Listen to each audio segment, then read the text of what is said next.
Bonjour, aujourd'hui je vais vous parler d'une joueuse de tennis qui s'appelle, Caroline W. Pendant la séquence que j'arrive pas à dire son nom, c'est Wozinski. Caroline Wozinski. Jeu, 7 match.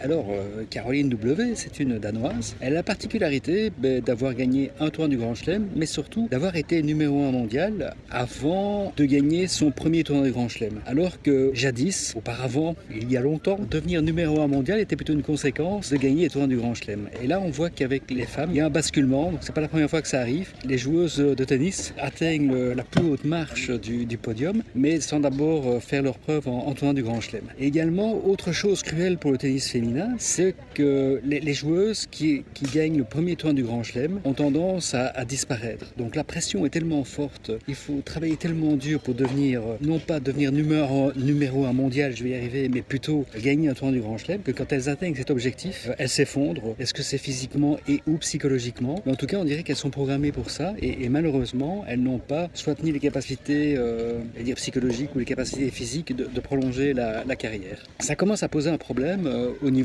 des organisateurs du tennis féminin parce que ça manque de leadership. Depuis des années, c'est vrai qu'il y a Serena Williams, mais Serena Williams, c'est vraiment quelque part sans rivalité, quoi. Donc c'est toujours des nouvelles joueuses qui vont jouer contre Serena Williams. Et le seul changement que Williams provoque contre son gré ou de son plein gré, soit quand elle est blessée ou quand elle décide d'enfanter, d'avoir son premier enfant et de se retirer momentanément du circuit. Alors c'est assez paradoxal parce que dans le circuit féminin, dans le circuit masculin, c'est tout à fait l'inverse. Puisque là, c'est la première fois que ça arrive que les joueurs de tennis ne sont pas dépassés par la nouvelle génération. Donc pour l'instant, ça paraît absolument incroyable, mais des gens comme Nadal, Djokovic et Federer ont dépassé la trentaine, et pour certains atteignent la quarantaine, et pour l'instant, ils ne sont pas menacés par la génération suivante. C'est la première fois que ça arrive. Là, ça pose moins de problèmes au niveau des organisateurs, puisque pour qu'un sport devienne célèbre, il faut un certain leadership des leaders. Je vais me répéter, c'est un pléonasme. Est-ce qu'on a besoin de leadership sur un marché? Ben oui, certainement. Et la grande chance que nous avons par rapport au tennis, c'est que c'est une décision de votre part, de notre part, de décider d'un jour de devenir leader. C'est vrai qu'on voit que dans le tennis féminin, les organisateurs du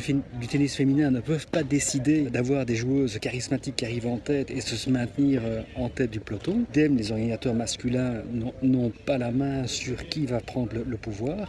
Donc ils subissent ce que les joueurs fabriquent quelque part. En termes de leadership, alors que dans le business, on est maître de la situation. Donc si vous n'êtes pas leader, bon, c'est vrai qu'il y a de la concurrence, il y a des méchants, etc. Vous n'avez peut-être pas la bonne histoire, mais quelque part, vous êtes quand même responsable.